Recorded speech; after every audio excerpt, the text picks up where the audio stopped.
ఆధ్యాత్మికం అయ్యప్ప మాలాధారణ ప్రత్యేక పూజలతో సందడిగా మణికంఠుని ఆలయాలు మారుమోగుతున్న స్వామి నామస్మరణం. కోరిన కోరికలు తీర్చే స్వామి అయ్యప్ప మణికంఠుని భక్తితో పూజిస్తే సమస్యల గుండాల నుంచి గట్టెక్కిస్తాడని భక్తుల విశ్వాసం. అయ్యప్ప మాలాధారణ అనేది 41 రోజుల పాటు ఉండే కఠోరమైన ఆధ్యాత్మికతతో కూడిన దీక్ష. మాలాధారణతో ఆధ్యాత్మిక ఆనందం పొందుతారు. అయ్యప్ప స్వాములతో ఆధ్యాత్మికత సందడి నెలకొంటుంది. తొలిసారి మాల వేసే కన్యస్వాములతో పాటు వరుసగా కత్తిస్వామి, గంటస్వామి, గదస్వామి, గురుస్వాములుగా పిలుస్తారు. 18 అంతకన్నా ఎక్కువ సార్లు మాల ధరించిన వారిని నారికేల స్వామి అని సంబోధిస్తారు. 41 రోజుల పాటు కఠోర నియమ నిష్టలు పాటిస్తూ నిష్టగా పూజా కార్యక్రమాలను చేస్తారు. తనువు మనసును చెడు నుంచి మంచి మార్గం వైపు మళ్లించే దీక్ష అయ్యప్ప మాలాధారణ. అయ్యప్ప మాలాధారులు 108 రుద్రాక్షలతో అయ్యప్ప స్వామి ప్రతిమను కలిగిన మాలను గురుస్వామి ద్వారా ధరించి నల్లని బట్టలతో స్వామియే శరణం అయ్యప్ప అని జపిస్తుంటారు.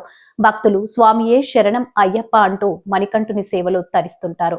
దీక్ష వల్ల వచ్చే మానసిక ఆనందం, ఆత్మ పరిశీలన శక్తి, ఆధ్యాత్మికత ఆనందం అయ్యప్ప స్వాములు పొందుతారు. తెల్లవారుజామున సాయంత్రం వేళలో చల్లని నీటితో స్నానం ఆచరించి భక్తి శ్రద్ధలతో స్వామివారిని పూజ చేస్తారు. ఒక పూట భోజనం, అల్పాహారంగా ఫలహారం తీసుకుంటారు. అయ్యప్ప మాల ధరించిన స్వాములు చెడు లక్షణాలు విడిచిపెట్టి మంచి లక్షణాలు అలవాటు చేసుకోవడానికి 18 మెట్ల పడి పూజ చేస్తారు. పూజలో భాగంగా అయ్యప్ప స్వామికి వివిధ రకాల అభిషేకాలు నిర్వహిస్తారు. పడి పూజలో స్వాములు పాల్గొని భజన కార్యక్రమాలు ఘనంగా నిర్వహిస్తారు.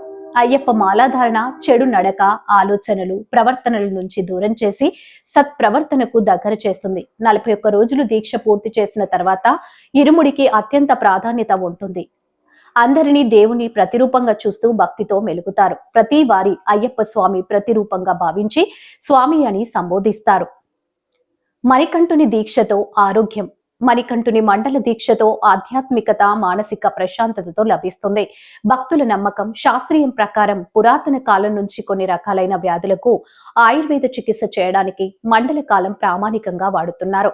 చన్నీటి స్నానం, ఒక్క పూట భోజనం, దేవతారాధన వంటి అలవాట్లు మనిషి జీవితంపై చక్కటి ప్రభావం చూపుతాయి. తెల్లవారుజామున సాయంత్రం వేళలో చల్లని నీటితో స్నానం చేస్తే మెదడులోని సున్నిత నరాలు స్పందించి ఏకాగ్రత, ఉత్తేజత కలగడమే కాకుండా శరీరంలోని వేడి కూడా సమతుల్యమవుతుంది. వనమూలికలతో తయారయ్యే విభూది యాంటీ బ్యాక్టీరియల్ గా పనిచేసి వ్యాధి నిరోధక శక్తిని పెంచుతుంది. కాళ్లకు చెప్పులు ధరించకుండా నడవడం వల్ల భూమిపై ఉండే చిన్న చిన్న రాళ్లు, మట్టి గడ్డలు పాదాలకు సున్నితంగా గుచ్చుకొని ఓ రకంగా ఆక్యుపంక్చర్ చర్య జరిగి నరాలకు స్పందన కలుగుతుంది. దీంతో శరీరంలో రక్త ప్రసరణ వ్యవస్థ మెరుగుపడుతుంది. ఒంటిపూట భోజనం చేయడం వల్ల జీర్ణ వ్యవస్థ క్రమబద్ధీకరించబడుతుంది. అయ్యప్ప దీక్షతో మానసిక, శారీరక ఉత్తేజం కలిగి ఆత్మస్థైర్యం, ఏకాగ్రత పెంపొందుతాయి.